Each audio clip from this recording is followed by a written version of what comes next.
Bueno, primero quiero agradecer a todos los presentes vuestro interés en asistir en estas jornadas, a los organizadores por haberme invitado.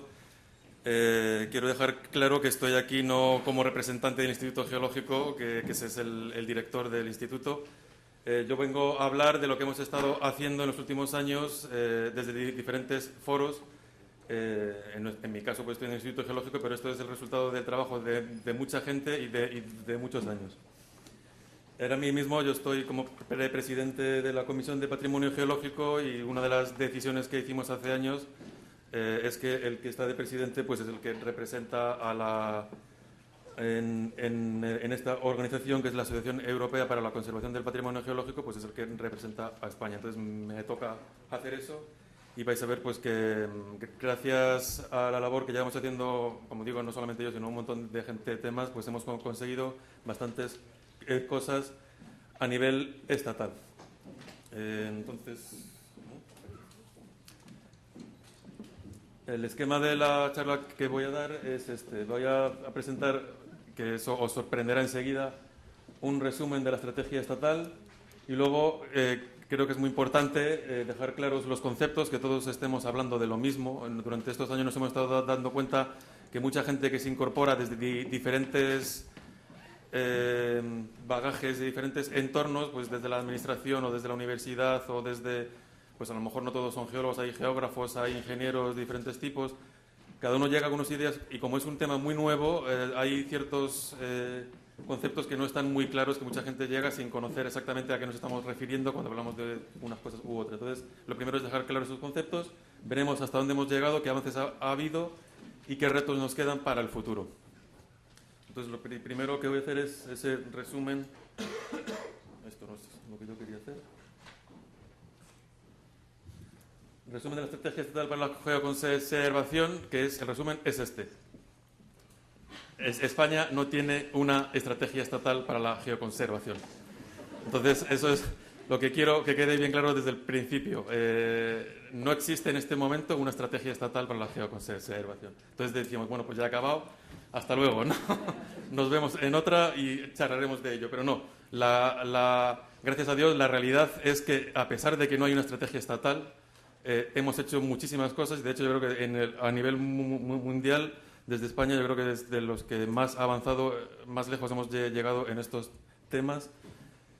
Entonces, ha sido solamente a partir del año 2007, con esta ley que conseguimos que incluyera, porque en un principio no ponía ni una palabra que empezara por geo, o sea, ni que incluía, era todo biodiversidad, porque era una transposición de la directiva europea y aplicación de la legislación española a esa directiva europea que conocéis de la Red Natura 2000. En un principio, el objetivo principal era ese y un poco de la actualización española a ese respecto. Lo que vimos es que esa nueva ley pues, era importante que incluyera también la geodiversidad. Entonces, al final lo conseguimos. Entonces, ahora mismo está en marcha ese desarrollo estamos elaborando el plan estratégico estatal, pero por ahora no existe. Entonces, por eso digo que estamos hablando de algo que no existe, pero eso no significa que no hayamos hecho nada. Entonces, vamos a ver qué cosas hemos hecho y lo que hemos dicho primero es aclarar los términos, que todos nos estamos refiriendo a lo mismo cuando hablamos de algunas cosas. Entonces, siempre suelo poner unas diapositivas al principio para que comprendáis un poco de dónde surgen estas marcos conceptuales que la mayoría tenemos cuando nos metemos en estos temas, ¿no? Y es que cuando hablamos de naturaleza, la mayoría de la gente lo que piensa es en esto, el campo, la flora y los animalitos. Poca gente piensa en lo otro, en la parte abiótica, ¿no? Por selección natural, y eso si habéis leído a Fernando González Bernaldez, un ecólogo que ya murió, tenemos predisposición genética a ver lo que se mueve. Eso es ley de vida. El que no se fija en lo que se mueve está expuesto a morir. Entonces, tenemos predisposición genética hacia lo animado respecto a lo inanimado. A ver caras donde realmente no hay caras. A que todo el mundo ve una cara en ese árbol. Entonces, pues que veáis que hay una predisposición genética hacia lo vivo, hacia lo biótico, hacia lo que se mueve, en contraposición a lo inerte y a lo abiótico. Por ejemplo, cuando yo pongo esta diapositiva, a la mayoría de la gente en los foros normales del público en general, lo primero que ve todo el mundo es un gato. Entonces, esa predisposición nos hace que no veamos lo otro, ¿eh? Pero los elementos geológicos también forman parte de la naturaleza. Vais a ver que yo uso más elementos geológicos que la palabra geodiversidad y enseguida vais a ver por qué. Los elementos geológicos son parte importante de todo lo que nos rodea. Ya, bueno, ya han hablado antes de mí y ya ha quedado claro que forma parte de nuestra supervivencia también como especie y de nuestro día a día. La mayor parte de los materiales que veis aquí, incluida la madera, si no fuera por los recursos geológicos no existiría, ¿no? Los metales, los plásticos, lo del vidrio, todo lo que tenemos a nuestro alrededor, toda la tecnología de las imágenes está basada en estas cosas, ¿no? Y esto viene desde siempre, ¿no? El uso de los recursos, los metales, las construcciones, los diferentes tipos de materiales que usamos. Y lo que hay que destacar siempre es que hay unos que nos interesan más que otros. No todo tiene el mismo interés. Hay algunos procesos que nos interesan más que otros. Incluso hay algunos elementos y algunos procesos que nos interesa conservarlos porque pensamos que son muy importantes, que tienen mucho interés para el futuro, para que otras generaciones también puedan disfrutar de ellos y aprender de ello.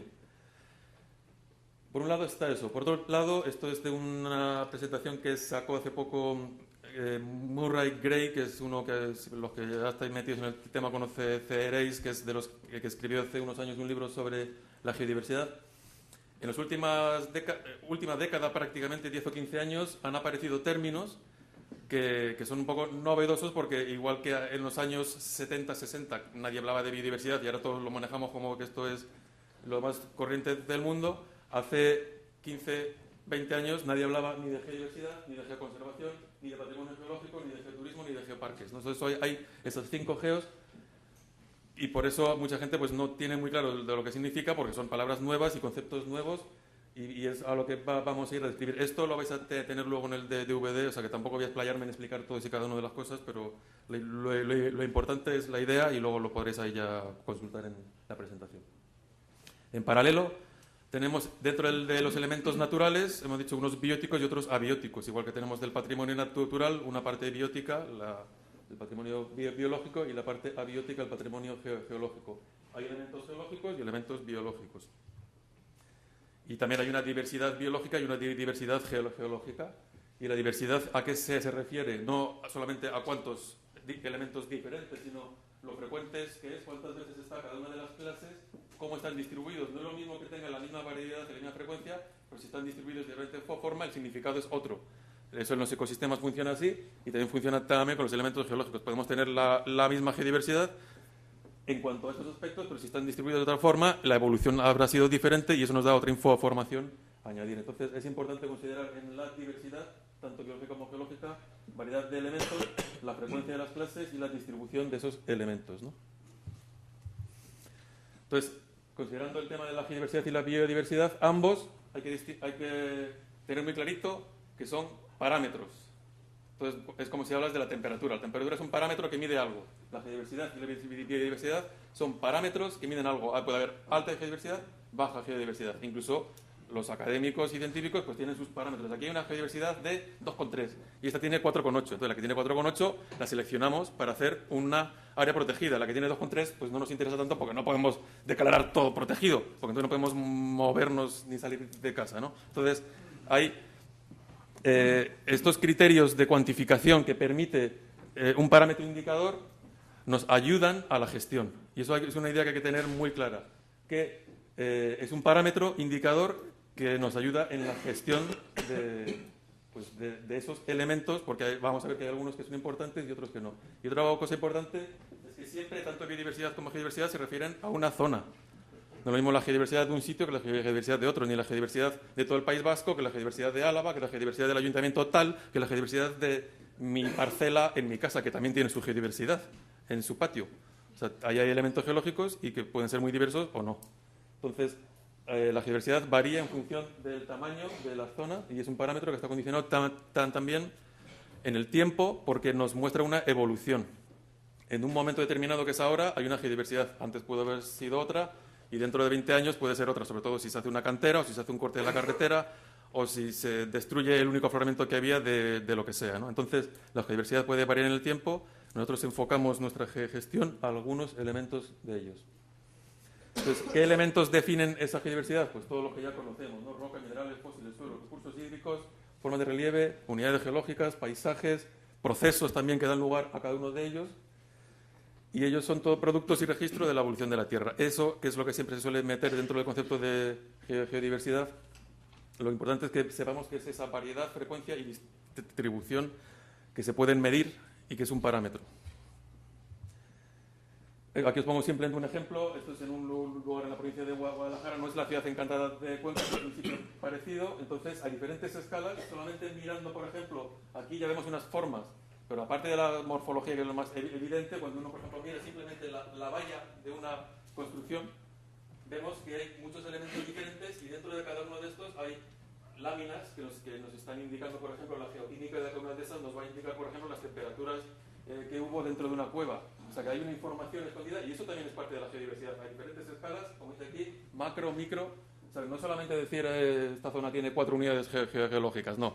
A escala mesoscópica y misoscópica también influye esa geodiversidad y hay mucha información ahí escondida que a veces se nos olvida y que es importante considerar, ¿no?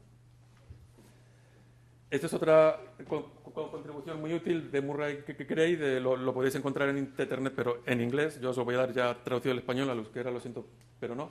Pero bueno, eso supongo que cualquiera lo podéis hacer y sería interesante. Entonces, ¿por qué es buena? ¿Por qué nos es útil la geodiversidad? Bienes y servicios de valor para la sociedad que aportan los elementos y procesos atmosféricos.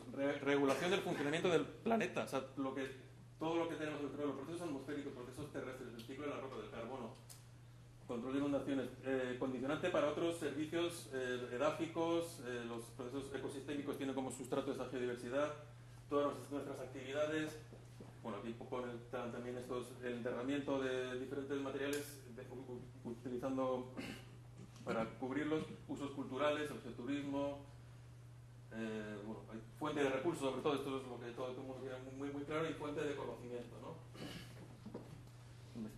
Las investigaciones, los procesos, toda esta historia de la Tierra que podemos leer en las rocas, de cómo han cambiado los climas, cómo ha cambiado la geografía, que nos permite predecir qué va a ocurrir en el futuro con cierto rango de error. O sea, cuando ahora se habla del cambio climático, para saber qué es lo que va a ocurrir en el futuro necesitamos saber qué es lo que ha pasado en el pasado, y eso está ahí escondido y se conoce ya en las rocas, ¿no?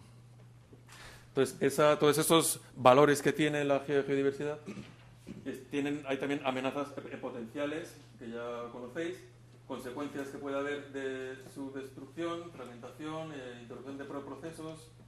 Entonces, hace falta esta educación y gestión para la conservación. Luego está el concepto de geoconservación, que, como la propia palabra dice, conservación del patrimonio geológico y la geodiversidad. Nosotros tendemos a hablar, y si lo habéis visto, progeo es conservación del patrimonio geológico, no dice protección de la geodiversidad. En la Comisión de Patrimonio Geológico no es Comisión de Geodiversidad, es Comisión de Patrimonio Geológico. ¿Por qué? Ahora lo veremos. También hay un concepto que yo creo que está claro, pero luego he visto que alguna gente no lo tiene tan claro, no es lo mismo conservar que proteger. Nosotros, por ejemplo, cuando una lata de sardinas, que es el ejemplo que pongo siempre, las sardinas están protegidas porque nos interesa conservarlas para el futuro, para poder comérnoslas después sin que estén podridas. Entonces, si queremos conservar algo para el futuro, lo protegemos. O sea, se protege para conservar, pero no se conserva para proteger, ¿no? La protección es un medio para conseguir un objetivo que es la conservación. Entonces, tenemos una serie de acciones que ya todos conocéis para preservar en el tiempo eso que nos interesa, y esto que nos interesa es lo que vamos a ver después. Y esta gestión debe incluir la protección, ¿no? Entonces, vamos a ver ahora qué es el patrimonio geológico.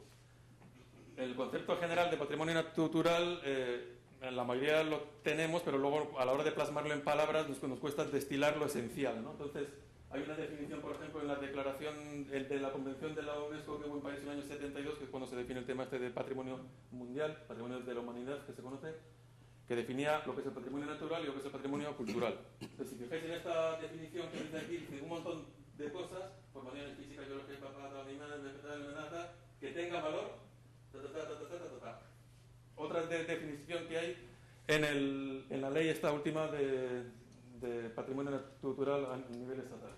conjunto de bienes que tienen un valor relevante medioambiental, o sea que son cosas que tienen valor de cierto tipo, otras cosas que tienen valor de cierto tipo. Eso es lo que tienen en común. Eso es lo que es el patrimonio en general. Cualquier cosa es un conjunto de elementos que tienen un valor, cosas con valor, que se diferencian de otras que no lo tienen. Entonces, ese elemento, esto es muy importante, es el que define el tipo de patrimonio. Si el elemento es tangible, el patrimonio será tangible. Si el elemento es mueble, en lugar de ser un yacimiento, es un fósil, entonces ese elemento, si es muy importante y muy interesante, decidiremos que es patrimonio mueble. Si el elemento es de interés colectivo, para toda la población, para nuestras generaciones futuras, decimos que es patrimonio colectivo, comunitario, por lo que queréis llamar, por ejemplo, patrimonio individual, mi dinero, mi casa, mi coche, mis hijos, mi familia, no sé, eso es mi patrimonio, porque es algo que me interesa a mí, y eso es mi patrimonio. Hay otras cosas que son que interesan a todos y nos interesa conservar para el futuro. Entonces, estas cosas que son objetivas, o sea, si es mueble o inmueble, eso ahí no hay duda, no hay discusión, una mesa es una mesa siempre. Ese elemento es lo que define el tipo de patrimonio. Y luego tenemos la parte subjetiva, el valor.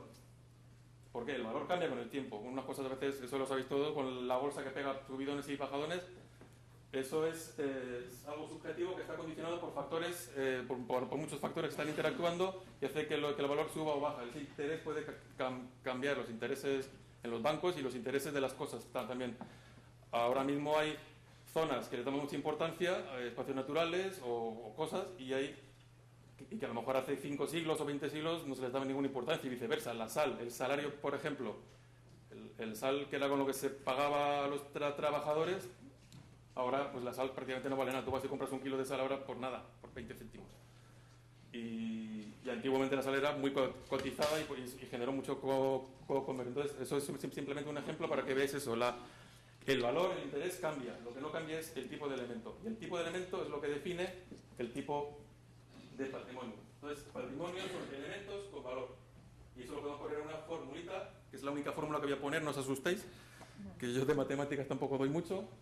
Y es eso, que el tipo de elemento, si tiene valor, es patrimonio. Y el tipo de patrimonio está definido por el tipo de elemento. Bueno, pues eso es importante porque entonces patrimonio natural, que son elementos naturales con valor. Si el carácter natural tiende a cero, entonces es que no es un elemento natural, será otro elemento que no sabemos de qué ser, antropogénico. Y si el valor tiende a cero, entonces no es patrimonio. Eso que es, yo creo que es fácil de entender, no creo que haga falta explicar mucho más. Y lo mismo pasa con el patrimonio geológico. Si el elemento es geológico, el patrimonio será geológico, suponiendo que tenga valor, o sea, suponiendo que el valor no sea cero, ¿no? Tipos de valor que hay, y pues están una serie de valores, digamos, que son intrínsecos, y luego otros que se los damos nosotros, pues con las funciones geosistémicas que hemos mencionado. Como valores pues, tenéis económico, comunitario, pedagógico, didáctico, estético, religioso, místico, todos los usos que le queramos dar al patrimonio, ¿no? Y vamos a poner un ejemplo. Los mosquitos. ¿Puedo matar a un mosquito? O sea, si es patrimonio natural, yo no puedo estar aniquilando una especie que tengo aquí en mi casa. Entonces, ¿qué pasa? Pues el mosquito es un ejemplo de un elemento biológico que no tiene valor. Entonces puedo matar todos los que me dé la gana en mi casa y gracias a Dios puedo poner los enchufes esos para que por la noche no me piquen en verano. Y nadie me va a enfadar, ni me van a poner una multa, ni va a pasar nada porque yo mate mosquitos. ¿Qué significa eso? Pues que hay elementos biológicos que no son patrimonio natural a conservar. No pasa nada. ¿Ah? No hay que agobiarse ni angustiarse. Este es mi hijo jugando en el parque. Ayer, una vez que fuimos a visitar Barcelona, la catedral está de Gaudí, ¿cómo se llama? La Sagrada Familia. Y me quedé yo con él en el parque, ¿no? Porque es un peligro público y a lo mejor se escapaba por ahí. Entonces, el caso es que estuvimos ahí, se le llenan las zapatillas siempre de arena. Y una vez en casa decidimos, vamos a ver cuánta arena tiene, porque era espectacular cuando vaciabas la arena de zapatillas. Entonces, tiene arena en las zapatillas. Se está llevando arena de un lugar, y la arena es un elemento geológico, de origen geológico, pero tiene valor. En este caso, no tiene valor. Entonces, podemos considerar que no es patrimonio geológico. No pasa nada porque se lo lleve. No va a haber ningún problema. Esta arena no es patrimonio geológico. ¿Qué significa esto? Pues que hay elementos geológicos que no son patrimonio geológico. Hay que considerar, y a los que son patrimonios es a los que debemos enfocar nuestra gestión y la protección y puesta en valor, ¿no? Pero hay otras arenas que sí que pueden tener mucho valor. Yo os pongo aquí un ejemplo, que son unas que hay en la costa sur de Hawái, que son arenas de olivino, arenas verdes, y que todo el que va allí se queda alucinado y se quiere llevar un poquito. Y han puesto un cartel que dice pues que por favor que no se lleven la arena, que la tasa de reposición que tiene por los procesos naturales pues es muy, muy baja en comparación. Y además luego vemos que hay una asociación de coleccionistas de arena y que venden esta arena por internet. Incluso venden también arena de Estepona, de Málaga, por internet. ¿Qué significa? Hay un colectivo que tiene un interés. O sea, esto para esos coleccionistas es un patrimonio y están dispuestos a pagar por ello, ¿eh? Entonces, hay elementos que en función de qué contextos pueden ser patrimonio, pueden no serlo. La arena, pues en el caso del parque de Barcelona, no pasa nada porque mi hijo se lleve un poquito en las zapatillas, pero aquí pues hay que tener un cierto control y una cierta gestión para que ese tipo de elementos sean considerados como patrimonio geológico y sean protegidos adecuadamente y gestionados adecuadamente, ¿no? Y esto también va en relación con un conflicto serio que ha habido últimamente, en las últimas décadas, desde la ley del año 85 de patrimonio histórico, la ley estatal, y es que no se nos ocurre otra cosa más que meter los fósiles como patrimonio histórico. Patrimonio histórico-cultural son elementos que son resultado de la actividad humana y que destacan por su valor de interés. Ese valor de interés es precisamente porque ahí está nuestra historia, ¿no? La historia de esa evolución humana y de todo lo que está asociado a la civilización. ¿Pero un fósil es un elemento resultado de la actividad humana? No. Entonces, por un lado, ni todos los fósiles son patrimonio natural, porque si no, no podríamos explotar las canteras. Aquí todas las casas que están aquí hechas con las calizas estas están llenas de fósiles. Ahí habría un problema de protección del patrimonio, entonces si declaramos esas calizas como patrimonio geológico. Entonces hay que ver qué elementos sí, qué elementos no. Y además el fósil nunca puede ser patrimonio histórico porque no lo ha hecho el hombre. Entonces no es patrimonio en todo caso natural, suponiendo que tenga valor. Y os pongo otro ejemplo también de discusión en el tema con los arqueólogos. Si les muestro esa pieza y les pregunto, ¿esto es patrimonio? Me dicen, sí, es una pieza Levallois que lo hicieron no sé quién en tal época. Digo, ¿y si lo he hecho yo? Y si resulta que esa pieza la he hecho yo, ya no tiene interés. Ah, bueno, claro, entonces depende del contexto en el que se haya encontrado, depende de quién lo haya hecho. Y además, lo que influye, o sea, como lo han reconocido ellos, es por la forma. Ahí tenemos un material geológico, un elemento geológico que ha sido utilizado por el hombre para hacer un objeto que se basa en la forma de ese objeto. O sea, digamos que la actividad humana es la forma, no el elemento geológico en sí. Entonces, si queremos proteger ese elemento, como patrimonio arqueológico sería la forma lo que protegemos, pero si ese elemento está hecho con un sílex que ha conservado el foraminíferos perfectamente y que al microscopio te permite identificar todas las características de ese foraminíferos silicificados, entonces ya el interés arqueológico ya no tiene, ya es un interés científico. Entonces puede que sea patrimonio por un lado, puede que sea patrimonio por otro, el elemento o la composición o la forma. Entonces hay que distinguir siempre en ese tipo de aspectos a qué nos estamos refiriendo como elemento, si es la forma o el material de que está hecho, para ver si es patrimonio o no y quién lo tiene que gestionar. Bueno, entonces yo creo, si queréis luego ya durante estas jornadas podemos hablar del tema este de los conceptos. Vamos a ver que ha habido muchos avances, entonces voy a hablar primero de lo que estamos haciendo actualmente, que todavía no está, de la estrategia estatal para la geodiversidad. Aquí os pongo esto, que supongo que todos sois conscientes de lo que es una estrategia, porque si no, no estaríamos aquí. La planificación estratégica consiste en saber dónde estás, dónde quieres llegar y cómo vas hasta allí. Eso es la planificación estratégica, eso es una estrategia. Tienes que saber cómo estamos ahora, la situación actual, por eso se hacen diferentes tipos de análisis, que lo podéis ver, bueno, eso ya lo conocéis todos. Queremos saber dónde vamos a llegar, o sea, qué objetivos, misión, la visión de futuro, eso es... esos objetivos tienen que ser medibles, conseguibles, relevantes, con una limitación en el tiempo y tal. Y luego ver cómo vamos desde aquí hasta aquí. O sea, ¿cómo llegamos allí? Pues se hacen sus planes de acciones, hay que tener unos presupuestos, unos recursos humanos. Esto, bueno, yo creo que todos lo sabéis porque para eso estamos aquí. Entonces, en el plan estratégico estatal, ahora mismo, tal como nos ha llegado impuesto desde el Ministerio de Medio Ambiente, hay una visión de futuro, que se hace de dónde queremos llegar, cómo queremos que sean las cosas dentro de 40 años, unas metas a medio plazo y otras a corto plazo. Y luego, cómo está la situación actual y dónde queremos llegar está aquí, y cómo llegamos pues es con esas actuaciones y los diferentes niveles, ¿no? Directrices, etc. Entonces, nosotros nos han pedido que hiciéramos el equivalente de esto para el aspecto de la geoconservación, ¿no? Entonces, ¿cómo queremos que sean las cosas dentro de 40 años? Pues que el patrimonio geológico y la biodiversidad sean considerados por todo el mundo de forma natural como parte del patrimonio natural. Así, eso es lo que nos trataría, que el inventario estuviera completo, que fuera actualizado periódicamente y que fuera utilizado para la gestión y protección y conservación de los espacios naturales, ¿no? Y por supuesto incluyendo los lugares de interés geológico, ¿no? Que participemos en organismos internacionales, en la cooperación internacional, que la normativa, sobre todo como nos gustaría que fueran las cosas dentro de muchos años. A medio plazo, pues garantizar esa conservación y servicios geosistémicos.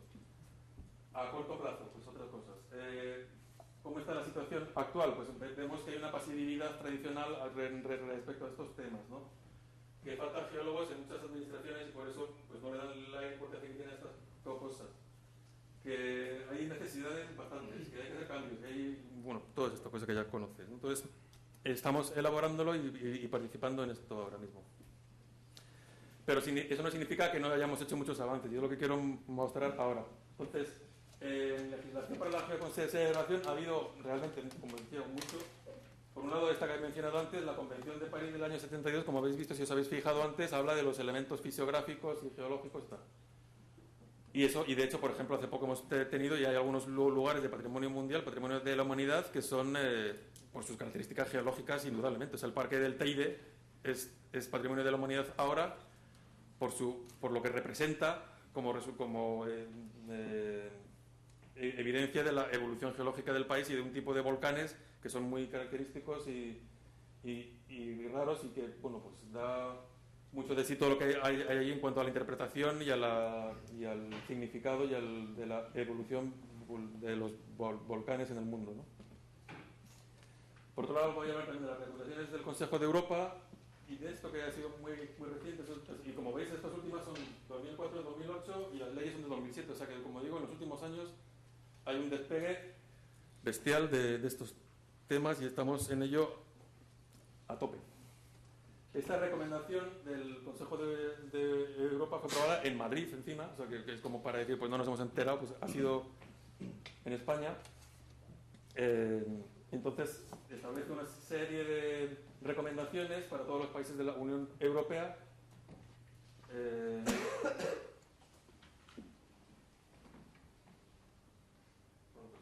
Sobre estrategias, reforzar que lo que estamos haciendo aquí, ¿no?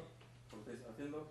Identificar las áreas de interés, reforzar los instrumentos legales, apoyar programas, reforzar la cooperación, generar recursos. Y luego, por ejemplo, estaba esto, informar en el año 2009 sobre el desarrollo y ejecución de estas recomendaciones para evaluar su impacto. Las que pongo no son las que no están hechas. Las que pongo OK y las que hemos avanzado bastante. Y esta, ¿qué es lo que ha ocurrido? Pues que ahora resulta que los mismos... me estoy enrollando mucho, me están diciendo que me queda poco tiempo. Bueno, pues que no... Los mismos problemas presupuestarios que hay en España o que hay, por ejemplo, en el Instituto Geológico, que nos han cortado un sablazo de un 30%, también han ocurrido en la Unión Europea. Y el departamento que debería de llevar el control de esta recomendación ya no está. Entonces ya no tienen gente ni dinero para hacer el seguimiento. Entonces, cuando yo hablé con ellos para decirles, en España hemos hecho muchas cosas, ¿por qué no lo podemos, pues eso, contribuir con este informe? Y dicen, es que ya no va a servir para nada. Tenemos iniciativas internacionales, que es esta red global de geoparques, que ya han hablado de ella y que me parece que después van a hablar bastante. También el programa de Geosites, que es como, por ejemplo, se identificó Zumaya como patrimonio geológico de interés internacional dentro de estos contextos geológicos, y que también son de hace pocos años, ¿no? De menos de 10 años. Está esta resolución de la UICN. Bueno, la UICN yo espero que sepáis todos lo que es, pero hasta hace poco, hasta ahora, no trataban para nada el patrimonio geológico y la geodiversidad, y eso es lo que hemos tratado de hacer. La Sociedad Geológica, entramos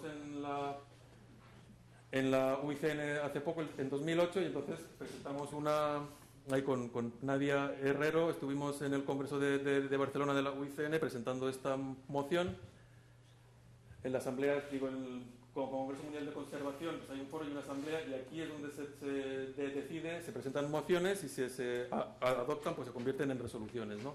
Y esta resolución 440 es muy importante porque es la primera en la UICN que establece, que habla sobre el tema de la conservación de la biodiversidad y del patrimonio geológico, y lo que establece el mandato es diseñar, organizar y auspiciar talleres, seminarios y conferencias en materia de biodiversidad y patrimonio geológico. O sea, tampoco hay mucho, simplemente es que se empiece a hablar de ello. O sea, que decir que existe, por lo menos. En legislación española hay mucho que hemos avanzado desde a partir de las leyes de la Red de Parques Nacionales, que incluyó un anexo con los sistemas naturales, incluyendo los geológicos. Esta ley, sobre todo, que ha hecho muchos cambios y hay que hacer numerosas referencias al patrimonio geológico y la biodiversidad, y que fue gracias a eso que tuvimos los 2 años anteriores, 2005 y 2006, dando la tabarra para que incluyera todos estos temas, porque veíamos que en un principio no se mencionaba absolutamente nada. Y esta otra, de desarrollo sostenible del medio rural, que también hacen referencias al patrimonio geológico. Esta es muy importante y luego podemos hablar, saldrá supongo el tema en las mesas redondas. Y luego está el conflicto este que hay con la ley de patrimonio histórico, que habían metido los de tipo paleontológico. Elementos geológicos y paleontológicos, sus orígenes y antecedentes, en relación con el hombre. Entonces ahí puedes meter todo lo que quieras hasta el precámbrico, ¿no? Entonces, tenemos una ley que tiene problemas, y ahora mismo que está en trámites la elaboración del borrador de una nueva ley de patrimonio cultural, pues estamos intentando que no incluya a los fósiles, porque no son elementos históricos. O sea, tienen relación con la historia de la Tierra, no con la historia de la humanidad. Entonces, ahí está el conflicto, y eso va a generar muchos problemas, y de hecho los está generando ya, porque ya se han creado unas estructuras y unos presupuestos y unos cargos asociados a otro paradigma, ¿no? La importancia del inventario estatal del lugar de interés geológico es crucial, porque si queremos comparar lo que se está haciendo en unas comunidades y en otras en España, si no usamos los mismos criterios, no vamos a poder compararlo nunca. Entonces es importante tener un marco, y este marco que elaboramos hace unos años desde diferentes, pues ha participado también gente del País Vasco y de todas las comunidades autónomas, luego tendrá que ser adoptado por las comunidades autónomas para su desarrollo, ¿no? Entonces, hace falta ese inventario si queremos poder hacer esa protección, o sea, y saber qué lugares tienen más interés, ¿sabes? Porque conlleva una valoración. Y hace falta marcarlos en el mapa, que es una cosa que no se había hecho. A veces decía puntos de interés geológico. Era un punto que la intersección de 2 líneas no tiene superficie. O sea, que resulta que los puntos de interés geológico no tenían superficie, no podía representarlos, no sabía si la autopista les pasaba por encima o no, ¿no? Entonces, hay que representarlos en la cartografía, etcétera, ¿no? Y hacer una valoración sistemática. Porque hacen falta para la supervisión legal, para la planificación, ordenaciones, en los cursos, ¿no? Hay un montón de iniciativas asociadas a todo el tema de la conservación y divulgación del patrimonio geológico. Voy a poner aquí simplemente algunos ejemplos, el tema de los geoparques, que hablaremos después. Conservación, educación y divulgación enfocada al desarrollo sostenible basado en el turismo, ¿no? Muchas iniciativas de paneles, itinerarios, museos, con interacción con los medios. Es muy importante dirigirse siempre a las generaciones que van a ser el futuro. La actividad del geología, que este año ha sido ya algo sin precedentes. El año pasado nos quedamos sorprendidos y este año ya ha sido muchísimo más. Este año ha habido geologías organizados en 36 provincias y han participado más de 4.000 personas. Aún estamos haciendo estadísticas, o sea que mínimo 4.000, probablemente sean más, ¿no? Pues bueno, pues hay muchas posibilidades ahí, y estamos viendo que la población en general está interesada en estos temas, pero mucho, mucho. Nos sorprendemos nosotros mismos porque a veces dices, te desbordas. Tanta gente, y además dicen, ¿cuándo vais a hacer otra? Y a ver qué queremos ir y dónde podemos encontrar más información. Faltan también, a pesar de que se están haciendo muchas publicaciones, hay mucha demanda de eso, ¿no? Bueno, se están haciendo actividades desde la Sociedad Geológica, olimpiadas de geología, los cursos. Retos que tenemos para el futuro, ¿qué nos queda por hacer? Pues en general, que esto forme parte del conocimiento básico en la sociedad para comprender toda la problemática, pues, de climática, de recursos, de energías que tenemos actualmente, que el patrimonio geológico sea considerado como parte del patrimonio natural, la biodiversidad como parte de la diversidad natural, hay que educar y divulgar, hacer inventarios exhaustivos, revisarlos periódicamente, exigir que haya geólogos en equipos pluridisciplinares, o sea, no solamente geólogos, todos, pero porque cada uno puede contribuir con sus diferentes experiencias y conocimientos. Legislar para la geoconservación contra esa destrucción, expolio, evolucionismo, que a veces pueden dar resultados muy... Y en concreto para este año, por ejemplo, estamos metidos desde la Sociedad Geológica y también en el Instituto Geológico la participación en el borrador este del patrimonio, de la ley de patrimonio cultural, para que no incluya el patrimonio natural en el desarrollo de esta ley, para asegurarnos de que sí incluye el patrimonio geológico y la geodiversidad en las diferentes comunidades autónomas, participar en el desarrollo de esa resolución de la UICN, que va a dar bastante trabajo y que es muy importante, porque luego la UICN es la que pone también criterios, las categorías de parques, de espacios naturales, las establece la UICN. Entonces sería lógico que también incluya y considere el patrimonio geológico, ¿no? Promover, bueno, en eso es con lo que estamos, ¿no? Y una de las cosas es que estas recomendaciones europeas no han perdido su validez. O sea, que no haya dinero no significa que las ideas iniciales y los objetivos ya no tengan sentido. Siguen siendo válidas y las recomendaciones deberíamos de intentar, pues eso, que a pesar de la coyuntura actual, pues se sigan aplicando en el futuro, ¿no? Y eso es todo. Es que ricasco. Y si tenéis algunas preguntas...